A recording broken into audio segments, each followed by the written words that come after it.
Níger é um dos países mais pobres do mundo, mas sob seu deserto existem bilhões de dólares em petróleo. Durante anos, esse petróleo ficou preso no subsolo, não porque fosse difícil de extrair, mas porque não havia como transportá-lo. É aí que esse projeto muda tudo. A China entrou em cena com um plano que parece simples, mas nessa escala está longe disso. Um oleoduto com quase 2.000 quilômetros de extensão, atravessando desertos, cruzando fronteiras e conectando um país sem saída para o mar ao mercado global de petróleo pela primeira vez. Mas construir algo assim não é só assentar tubos de aço no solo. Esse oleoduto passa por regiões remotas, praticamente sem infraestrutura. Ele atravessa áreas que enfrentam riscos de segurança, instabilidade política e desafios logísticos que atrasam até mesmo obras simples. Apesar de tudo, o oleoduto agora está pronto. Como a China conseguiu construir um dos projetos de energia mais desafiadores da África Ocidental? O que acontece agora que ele está operacional? Este é o oleoduto Níger-Benin. E em termos de escala, ele é um dos maiores projetos de infraestrutura já construídos nesta parte da África. No seu núcleo, o sistema conecta os campos de petróleo de Agaden, no leste do Níger, a um terminal de exportação na costa atlântica do Benin, perto de Semek-Podji. O comprimento total chega a quase 2.000 quilômetros. O oleoduto foi desenvolvido e construído pela Corporação Nacional de Petróleo da China, frequentemente chamada de CNPC. A construção começou por volta de 2019 e em 2023 a maior parte da estrutura do oleoduto já havia sido concluída com um custo aproximado de 7 bilhões de dólares. O sistema foi projetado para transportar cerca de 90 mil barris de petróleo bruto por dia em sua fase inicial, com planos de aumentar a capacidade à medida que a produção aumentar nos próximos anos. Essa única infraestrutura tem o potencial de multiplicar várias vezes a capacidade de exportação do país, transformando o Níger em um exportador significativo de petróleo praticamente da noite para o dia. Mas o oleoduto, por si só, é apenas parte do sistema.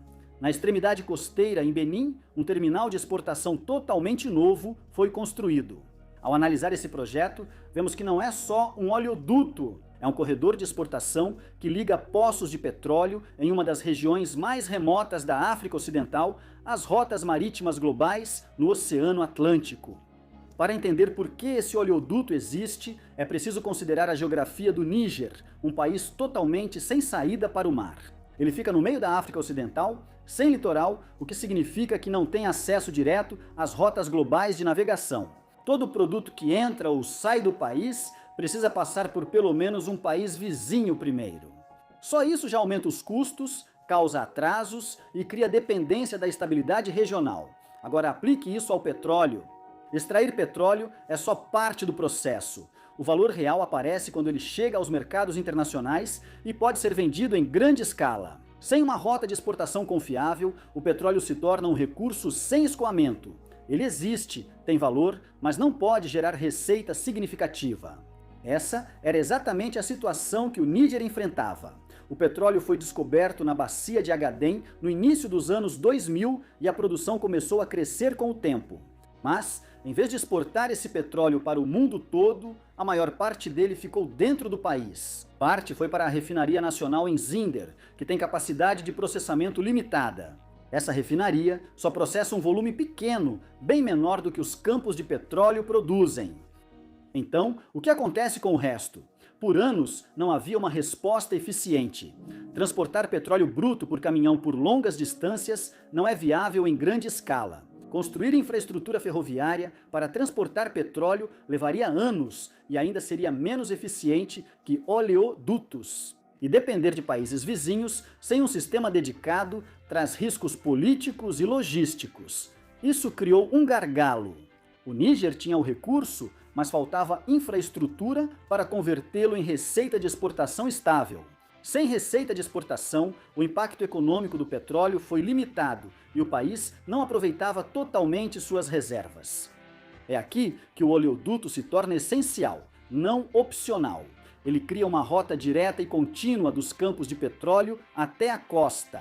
Em vez de transportar petróleo em pequenas quantidades, de forma ineficiente, o oleoduto permite um fluxo constante de dezenas de milhares de barris por dia.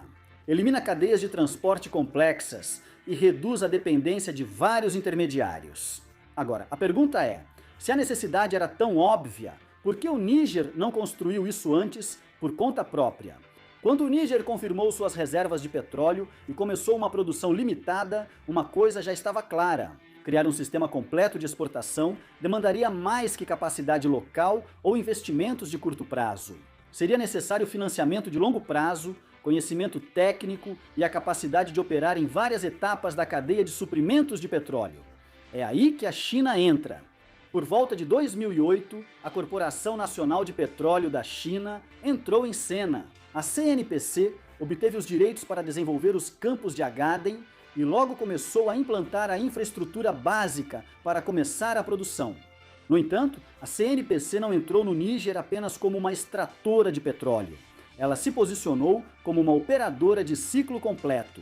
Isso significa que ela participou da exploração, produção, refino e, eventualmente, da própria infraestrutura de exportação. Em vez de depender de diferentes empresas para cada etapa, todo o sistema permaneceu conectado sob um único operador principal.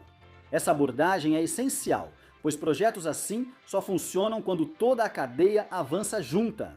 Aumentar a produção sem capacidade de exportação gera gargalos. Construir um oleoduto sem produção suficiente deixa uma infraestrutura cara subutilizada. O modelo da CNPC tenta alinhar os dois lados ao mesmo tempo. O financiamento seguiu estrutura parecida, com grande parte do investimento vindo de financiamento com apoio chinês, geralmente ligados a acordos de longo prazo sobre recursos naturais. Em termos simples, a infraestrutura é construída antecipadamente e o pagamento acontece ao longo do tempo por meio da produção e exportação de petróleo. Isso reduz o peso financeiro imediato para o Níger, mas também cria uma relação de longo prazo diretamente ligada aos seus recursos naturais.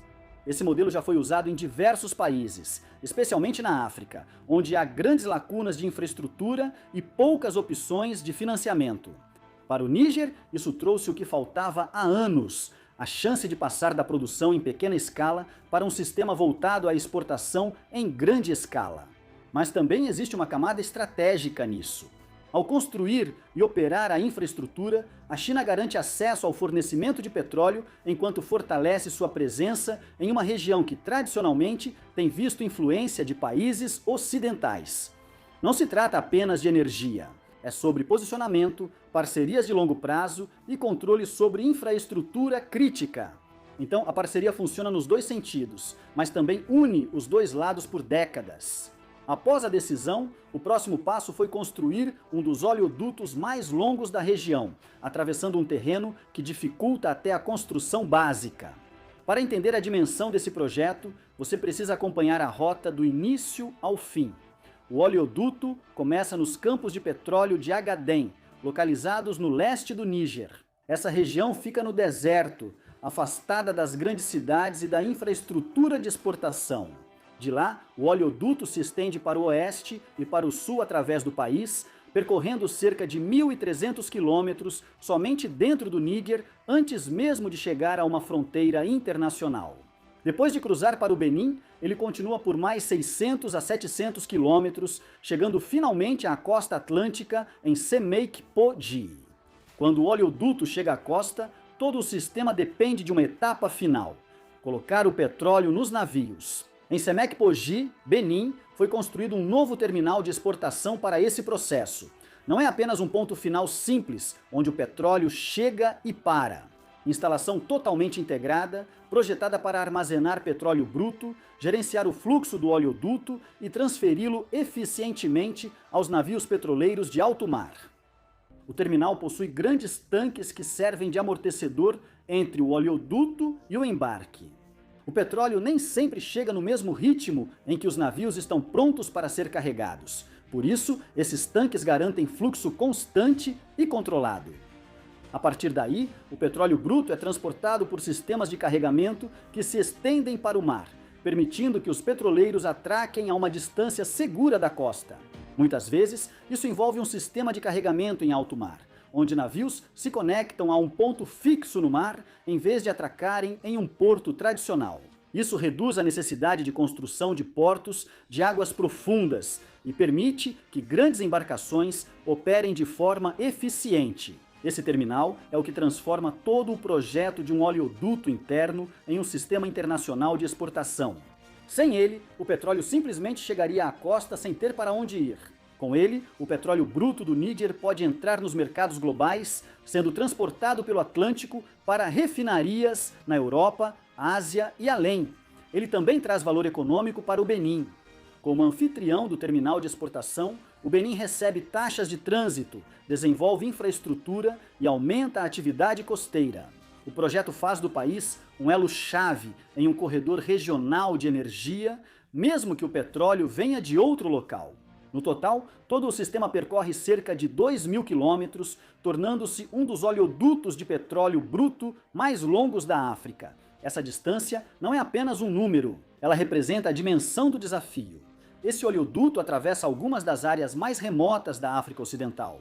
Grandes trechos passam por regiões desérticas pouco povoadas, onde não há estradas, não existe infraestrutura e o acesso a serviços básicos é muito limitado. Em vários locais, as equipes precisaram criar acessos apenas para chegar ao corredor do oleoduto. Compare isso com oleodutos em áreas mais desenvolvidas. Em países com infraestrutura, oleodutos costumam seguir rotas de transporte já usadas, facilitando o acesso a equipamentos, mão de obra e manutenção. Aqui, quase tudo teve que ser construído do zero. Cada quilômetro exigia planejamento tanto para o oleoduto quanto para transportar materiais, máquinas e trabalhadores ao local. Além disso, há o fator transfronteiriço. O oleoduto não fica dentro de um único país. Ele conecta Níger e Benin, o que significa coordenação entre dois governos, dois sistemas regulatórios e duas realidades locais diferentes. Qualquer interrupção de qualquer lado pode afetar todo o fluxo de petróleo. É isso que faz o projeto ser mais do que apenas uma obra de infraestrutura. Em plena capacidade, esse oleoduto foi projetado para transportar cerca de 90.000 barris de petróleo por dia. Ao longo de um ano, isso soma mais de 30 milhões de barris. Mesmo com preços moderados do petróleo, isso se traduz em bilhões de dólares em receita potencial de exportação. Para um país como o Níger, esses números são significativos. A economia do Níger, há muito tempo, depende de uma gama restrita de exportações, especialmente urânio e agricultura. O petróleo introduz uma nova fonte de receita que pode, ao menos em teoria, mudar o patamar da receita do governo. Com exportações constantes, o Estado obtém moeda estrangeira, apoiando gastos públicos, infraestrutura e projetos de desenvolvimento de longo prazo. Em outubro de 2025, a Reuters informou que a CNPC havia exportado cerca de 32 milhões de barris de petróleo bruto pelo oleoduto e que a segunda fase do desenvolvimento de Agaden havia aumentado a produção. A Reuters também informou que essas exportações geraram mais de 2 bilhões de dólares em receita. Em um nível mais amplo, esse projeto reflete uma mudança que vem acontecendo em toda a África. A China tem assumido cada vez mais o papel de construir infraestrutura em grande escala, portos, ferrovias, estradas e agora corredores de energia. Esses projetos muitas vezes avançam mais rápido do que os projetos tradicionais apoiados pelo Ocidente, que costumam ter aprovações mais longas e condições rigorosas. O que você acha? Um único projeto como esse pode realmente mudar a trajetória de um país como o Níger, ou ele cria novos riscos que são igualmente difíceis de administrar? E, mais importante, esse modelo de construir infraestrutura em grande escala por meio de parcerias externas é mesmo o jeito mais rápido de se desenvolver? Ou isso gera consequências de longo prazo que só aparecem depois? Deixe sua opinião nos comentários abaixo.